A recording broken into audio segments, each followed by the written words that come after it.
The Order was originally formed as a means to go hand in hand and fight against the half-breeds. Humanity was at the time at war with the half-breeds, and they had a hard time surviving. The half-breeds were fewer, but they were definitely more powerful. At this point in the story, the Order has realized that in order for them to finally win the battle over the half-breeds, they have to commission the best weapon makers there are in the world to make the things that they need to fight whatever it was that they were coming up against. And that war that remains a status quo for the better part of 1,000 years suddenly changes with the Industrial Revolution, because now that equilibrium is changed by machinery and inventions. We started looking at what are the things that we think are interesting to propel something, to weaponize something. It took a lot of iteration to get something that had the craftsmanship of the period, but also you had this alternate technology that you had to integrate into just the basic assault rifle. There's definitely prototype weaponry at that time where some of the guns makers were developing automatic weapons out of their semi-automatic weapons. So we thought a rifle that was fully automatic was something that they would have figured out.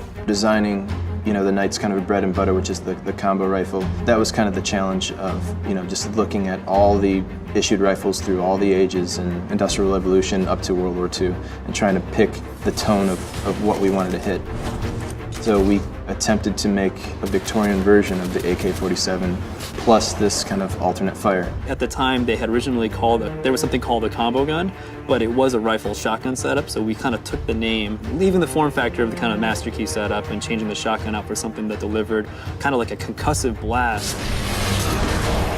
There's plenty of conventional weaponry that feels like it fits in that era, but then there's a little more kind of prototype weapons that are definitely kind of pushed in terms of what was available in the time. For years, I've been watching videos online of, thermites, this cool thing, and people don't really know much about it, but you ignite this aluminum oxide powder, and it turns into this big, sparking, thing that can weld, it can cut.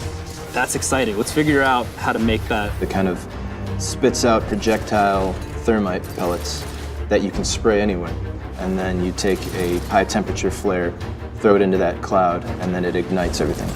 You could do it in that order, but what if you were to actually fire the flare first, set that up, and then spray the thermite after? It's got multiple different ways that you could play it. That's interesting. So we just kind of kept on going down that path of figuring out what things that maybe, don't get a lot of exploration in other games for weapon ideas. We wanted to make sure nothing felt contrived. So we went to a meticulous level of research and trying to find, as we're putting together these slightly fantastical devices, how we can make them feel grounded in the technology of the era. We were looking at Edison and Tesla, and so we said, okay, well, electricity has got to be something that we play with, and everything's being electrified at the time period, so let's put that in one camp. We've actually used Tesla as one of our main points of contact in the game.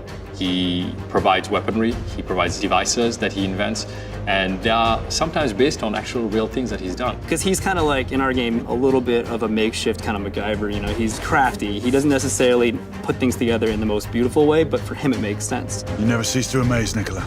So we said, okay, maybe he took these leftover parts from a rifle, the forestock, and he just started whittling and cutting it down and adding some other pieces to it. Even though they're gadgets and weapons that didn't exist in that time period, they're made from components and ideas and research that were available then. Especially the arc gun, when it kind of unfurls and starts charging up. And we thought, okay, well, it's kind of cool if maybe it spins up, generates electricity, and that thing then kind of stores itself along a Jacob's ladder-like apparatus that is also the aiming part of the weapon, and then that thing finds its way kind of arcing towards its target, and when it hits, it delivers, so much energy that whatever it hits, pretty much it atomizes and blows it up. People were developing these gadgets at a breakneck pace and not really considering kind of the safety of the user. We wanted to make it feel like it's sort of on the edge of what is safe to wield. Especially some of the prototype weapons where part of the allure of them to us was that thing looks kind of unstable. That looks just as dangerous to the operator as it does to whoever's on the receiving end, So that's kind of some of the fun of the weapons. While they don't necessarily look comical, we try to always make them look, like I said, realistic and classy, that there's an element of kind of danger in some of them. They actually feel a little bit on the edge. This is for the players.